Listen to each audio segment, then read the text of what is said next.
Hi guys, Shelley Fitzgerald, seated at this beautiful L890, gorgeous brand new Serger, lovely stuff.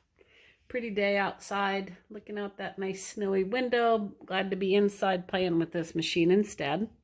Now, what I want you to see today is how to get a correct seam allowance on a overlocker. So, well, first I'm going to show you without this seam guide. So let me take that off. So on the feet for BERNINA sergers, but probably for all sergers, I'm just a BERNINA girl, but you have these little marks. And these coordinate with where the needles go.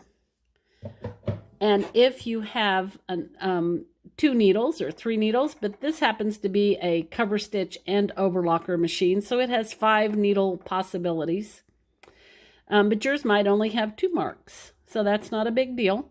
And this is where the knife would be. So when the cutting blade is at neutral, this is where the knife would cut.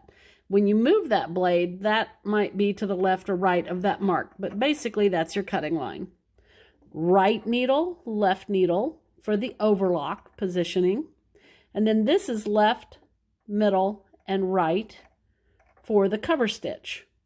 So today I have in my left needle and right needle for a 4-thread overlock. And so without a seam guide, this is a way that you can get a good seam allowance.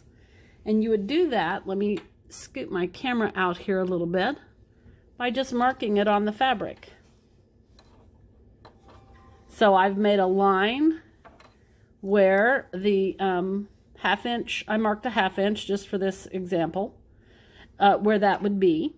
And I know that since I have in 2 needles, the left needle is the one that needs to be on my seam line.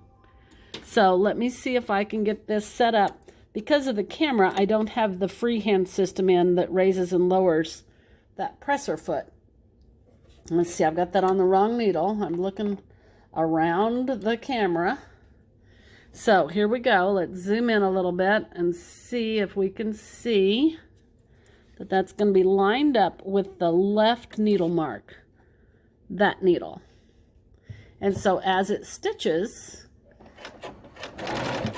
that needle will be in the seam allowance.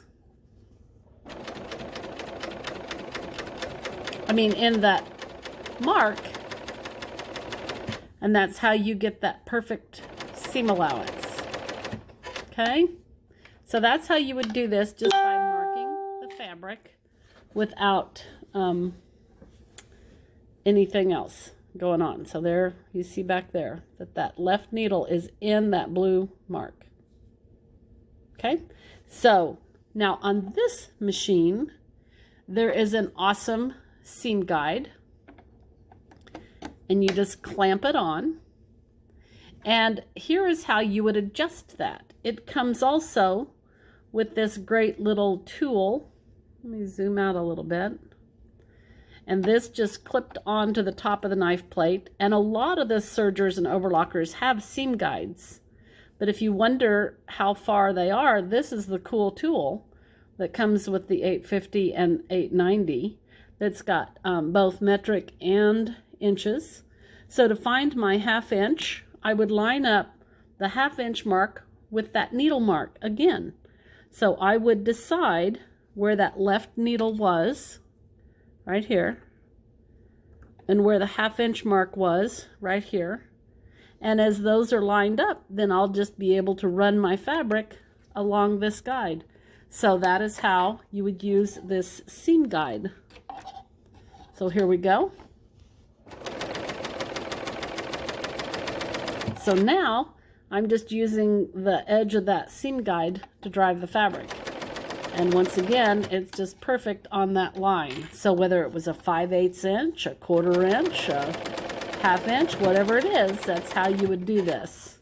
So I just wanted you to see how easy it is to decide where your needle goes for your seam allowance.